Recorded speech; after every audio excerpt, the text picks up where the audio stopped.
you? Caitlin, I just want to personally congratulate you on being named captain for the 20.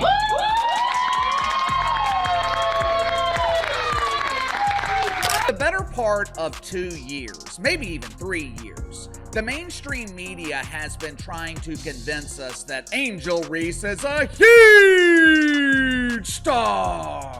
The WNBA's annual Midsummer Showcase has once again turned into a contentious event, with Angel Reese watching from the sidelines as Caitlin Clark gets ready to captain the 2025 All-Star Game.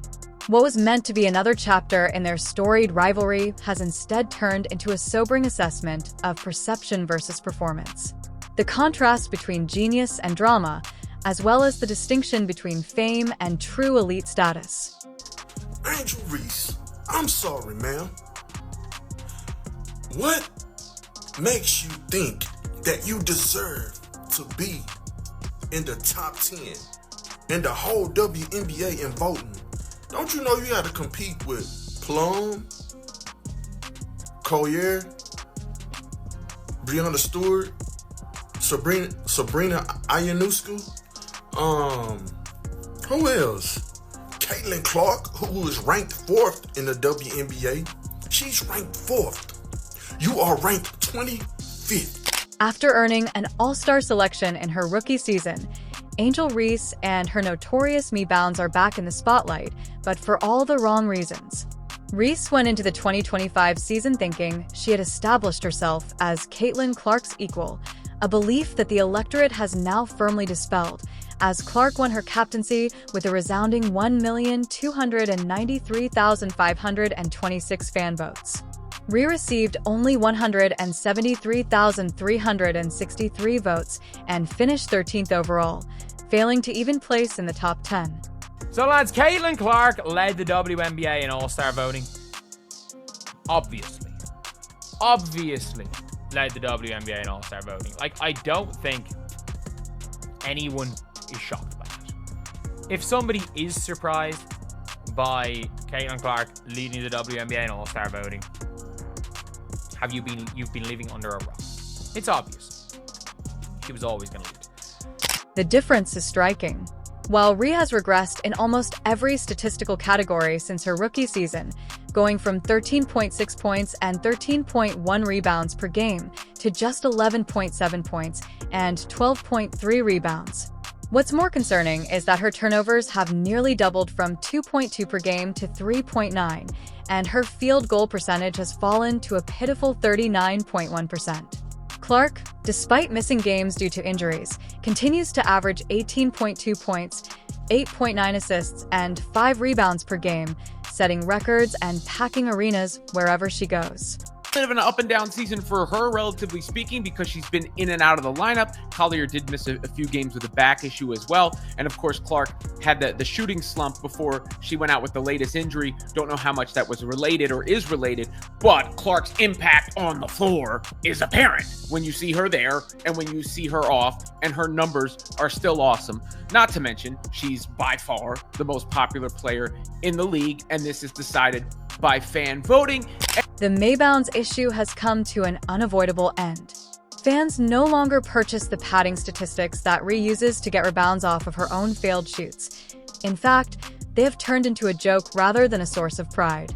Reese even admitted to the criticism, saying, "Whoever came up with the Maybounds thing, y'all ate that up."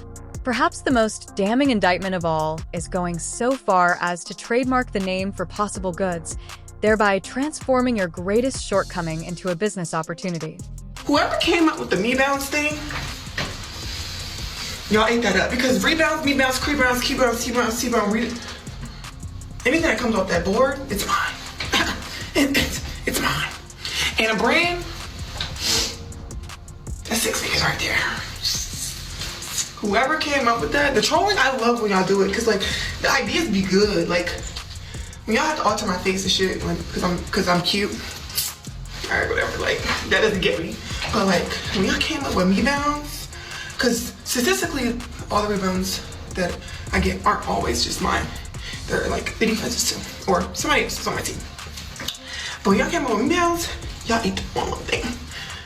Janine, we're ranking. We're gonna work with that. However, Effect is more important than numbers, and Clark alone has raised awareness of women's basketball by selling out venues and shattering broadcast viewership records.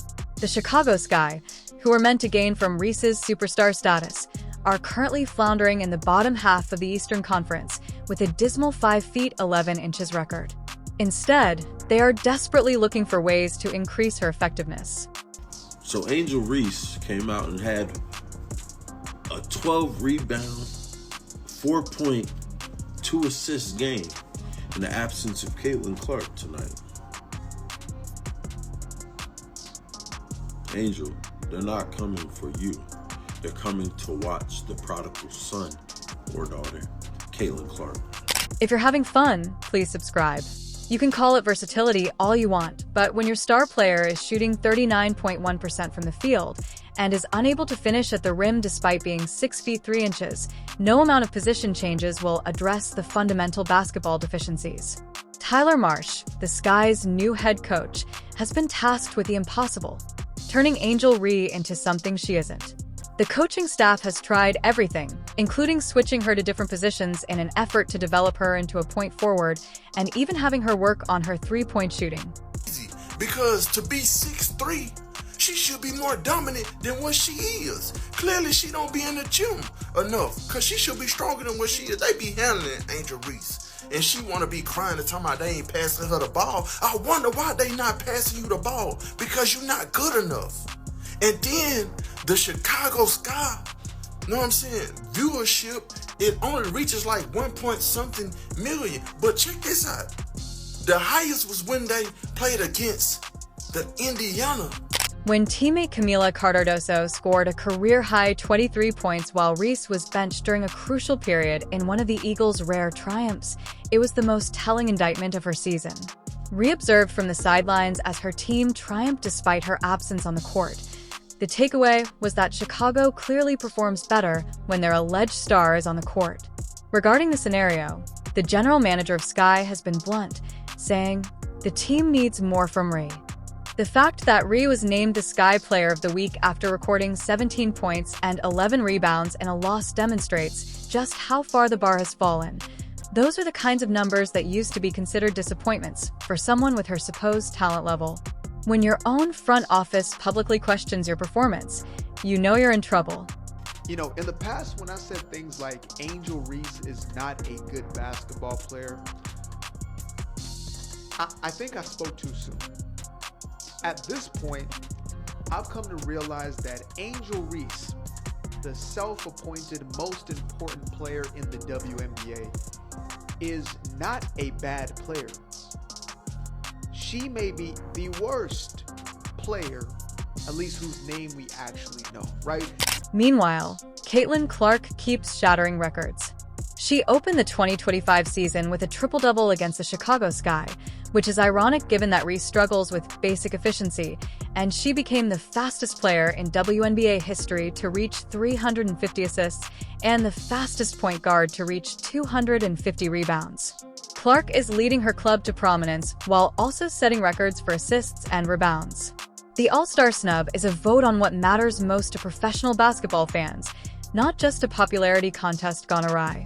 Players, the media, and all three groups expressed their opinions during the voting process, and they all came to the same conclusion.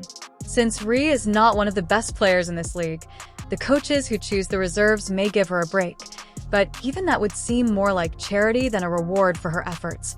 This entire situation highlights the core weakness in Reese's approach to her professional career. Rather than concentrating on honing her skills, she invested a lot of time and effort in brand building and social media warfare, as well as promoting stories that had nothing to do with winning basketball games that she trademarked.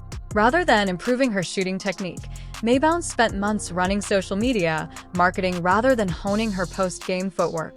I'm saying rebounds, crebounds, me-bounds, brick-ups, pray-ups, whatever the case may be. And it's crazy because to be 6'3", she should be more dominant than what she is. Clearly, she don't be in the gym enough because she should be stronger than what she is. They be handling Angel Reese. And she want to be crying and talking about they ain't passing her the ball. I wonder why they not passing you the ball, because you're not good enough. And then the Chicago Sky, you know what I'm saying, viewership, it only reaches like 1 point something. The WNBA attempted to create a rivalry between Clark and Reese by promoting the idea that they were co-equals carrying the torch for women's basketball, but manufactured drama can't survive contact with reality indefinitely. The harsh reality is that Angel Reese peaked during her college championship run at LSU, that incredible season where everything went perfectly. The ideal system fit the momentum of a championship run, the perfect teammate chemistry, and that expectations were set that her professional game simply couldn't meet college success. Reese has become Exhibit A in that regrettable reality. Because everybody's trying to make this about a, come on, black man, protect the sisters. Protect the sisters, brother. This ain't racial. This is about sports. This is about athletic ability. You know what I'm saying? And when you look at Caitlin Clark's game, who's very reminiscent of a Steph Curry based on her range and the three, plus everything else she does. And then you look at Angel Reese. Stop it. Her difficulties this season go beyond her personal numbers. The Sky brought in a coach of championship caliber in Tyler Marsh, surrounded her with talent, and gave her every chance to succeed. But the team has regressed, and it is now glaringly obvious that when a player's presence on the court actively hurts their team's chances of winning, no amount of social media followers or brand partnerships can change that fundamental truth. The coaching staff has tried everything from reinventing basketball to turning her into a playmaker, but her assist-to-turnover ratio shows that she is overwhelmed by the speed and complexity of professional basketball. They have tried to extend her range, but shooting 30.8% from three-point range on few attempts isn't exactly threatening defenses. They have even tried using her as a point forward, but that experiment has produced more turnovers than highlights. I ain't gonna lie, this bitch so trash. Y'all gotta understand, she gets so many rebounds because she missed the layup 50 times before even getting fouled for real. You got sports bettors making thousands and thousands of dollars on her missing her first shot. Like, how you that tall and close to the rim and you can't even make one layup game? They pay your ass way too much money for this shit. Meanwhile, Caitlin Clark got this bitch playing like Steph Curry. She missed so much they gave her her own slogan. They call her ass knee bound. I'ma miss the layup, I'ma get it, rebound, and I'ma miss the layup. Watching Camila Cardardoso blossom as the player many believed Reese would become is what makes this scenario very heartbreaking for Sky supporters. Basketball IQ and the capacity to influence victory in ways that aren't evident from box scores are everything Reese lacks. When your rookie teammate consistently outperforms you, it's time to accept that you, not the system, are the issue. The All-Star snub shouldn't be shocking to anyone who has watched real basketball games instead of social media highlights. Due to her terrible shooting, high turnovers, and detrimental effect on team performance, Reese cannot be selected in any fair evaluation procedure. The coaches who will select reserves are aware of what wins basketball games, and Angel, given Reese's present skill set, isn't this reality check coming at a pivotal moment for both Reese and the WNBA? The league has invested a lot of money in fostering the Clark-Reese rivalry, but rivalries necessitate two fierce competitors. Instead, we have a player whose limitations become more obvious with every game and a superstar who inspires everyone around her. We need to get better. Obviously, we've had up and down games, but we're all-stars. And we're going to continue to prove it. Obviously, this is the last week for all-star voting. Camila, she should be all-stars her first year. She could have got it last year with injury, but she should be an all-star this year. I think we've had up and down games, obviously, but being consistent and coming out every night. I mean, obviously, you don't put up 27 on nothing, like, against anybody. She's been consistent. Obviously, she's going away, but that doesn't take away what she's done. So, her, me, Ariel, I know we belong to all-star. The most damning element of Reese's predicament is her seeming incapacity to acknowledge or correct her flaws. Rather than taking the criticism as inspiration to get better, she has increased her efforts in social media and brand management. You cannot trademark your way out of shooting 39% from the field, and you cannot Instagram your way to basketball greatness, Caitlin. When challenged with rough play, Clark responded by improving her conditioning and making better decisions. When she received criticism for her shooting, she improved her mechanics and shot selection. Clark has responded to adversity by working harder and letting her game speak for itself.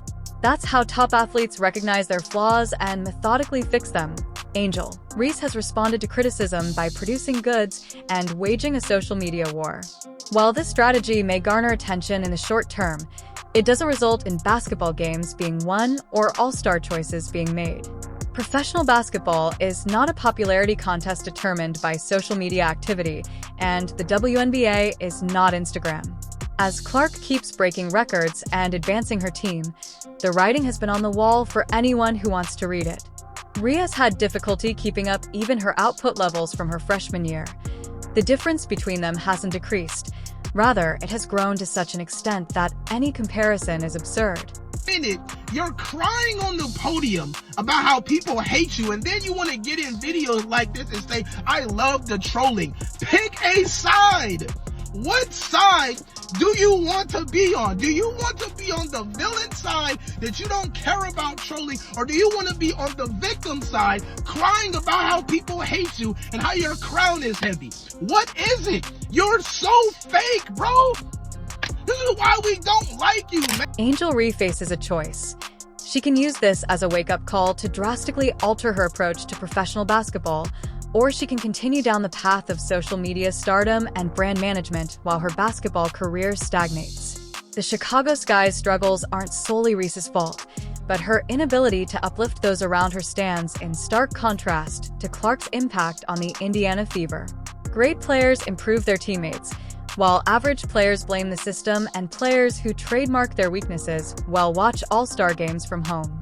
Although she has the last say, the repercussions are already becoming apparent. The WNBA frantically sought to create, but the discussion is gone, and it wasn't very close that in addition to being the face of women's basketball, Caitlin Clark has made a name for herself as one of the most influential players in WNBA history. Meanwhile, Angel Reese has made a name for herself as a warning about the distinction between achievement in college and success in the workplace. Hi, Caitlin Clark, because Angel Reese does too much. Caitlin Clark, because I feel like she's an all-around player. Caitlin Clark. I pick Caitlin Clark because she's better than Angel Reese and she doesn't really finish her layups. I think Caitlin Clark is better than Angel Reese because Angel Reese is just not my type. It's a good parallel for how their careers have diverged that Rhea will be at home working on her next social media campaign or clothing line as Clark gets ready to lead the All-Star Game in front of her hometown fans in Indianapolis. The WNBA All-Star Game will continue without Angel Reese, and to be honest, it will be better for it because All-Star Games are meant to highlight the league's best players, not to reward manufactured drama or social media fame. One focus will be on basketball excellence, while the other will be on everything but basketball excellence. Even if it took longer than necessary to arrive at the obvious conclusion, the voters got this one right. Angel, in professional sports, performance ultimately matters more than anything else.